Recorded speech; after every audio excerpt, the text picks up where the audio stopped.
சிறையிலே அவர் அனுபவித்தவங்க எல்லாம் தமிழ்நாட்டு மக்கள் அனைவருக்கும் தெரியும். அந்த புத்தகம் ஷா கமிஷன் ரிப்போர்ட். இந்த ஷா கமிஷன் ரிப்போர்ட் வந்து யாரெல்லாம் வந்து 1975 77க்குள்ள யாரெல்லாம் மிசா காலத்தில் சித்திரவதைப்பட்டாங்கன்னு சொல்லி திமுகவுல தமிழ்நாடு எல்லாம் மாநிலம் வாரியாக உத்தரப்பிரதேஷ்ல யாரு எல்லார் பேரும் வருது. ஆனா இதுல வந்து ஸ்டாலின் அவர்களோட பேர் இல்ல. அவர் மிசா காலத்துல சிறை சென்றாரை தவிர ஒரு மிசா கைதி கிடையாது.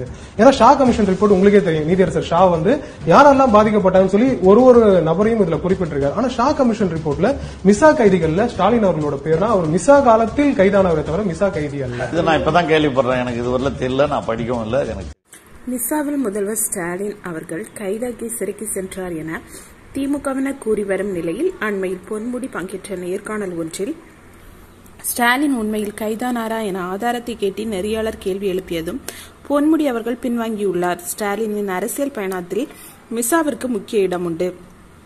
திமுகவினர் மத்தியிலும் அவருடைய பயணத்திலும் மிசா கைதிற்கு சிறப்பு பெயர் உண்டு.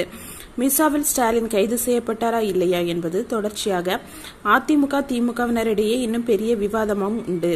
ஸ்டாலினை எதற்காக கைதானேன் என்பதற்குரிய ஆதாரத்தை வெளியில் சொல்லாமல் இருப்பது இன்னும் அரசியல் வட்டாரத்தில் சர்ச்சையாகத்தான் பேசப்பட்டு வருகிறது.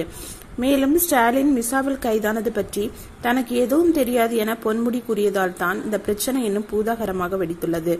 மேலும் மிசா சட்டத்தில் ஸ்டாலின் கைது செய்யப்பட்டது பற்றி எந்த கமிஷன் அறிக்கையிலோ புத்தகங்களிலோ இல்லை என தொடர்ந்து எதிர்த்தரப்பினர் குற்றம் சாட்டி வரும் நிலையில் இது இன்னும் புரியாத புதிராகவே உள்ளது.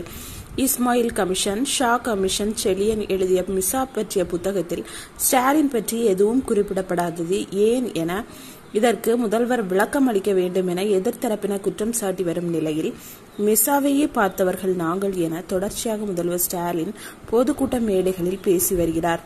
இதை வைத்தே ஸ்டாலின் பெயரையும் புகழையும் சம்பாதிக்க பார்க்கிறார். இருந்தாலும் உண்மை ஆதாரங்கள் வெளிவராத நிலையில் இது இன்னும் புரியாத புதிராகவே உள்ளது என்று நெட்டிசன்கள் விமர்சித்து